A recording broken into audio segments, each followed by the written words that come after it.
Hello everyone, good morning. मेरे channel में आपका स्वागत है। तो अभी सो के उठे हैं, अब चलते हैं काम पर।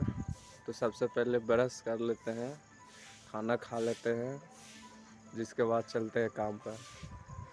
और आज आपको सारा चीज़ दिखाऊंगा कि कैसे काम करते हैं, कैसे क्या करते हैं, सब कुछ A to Z दिखाएंगे।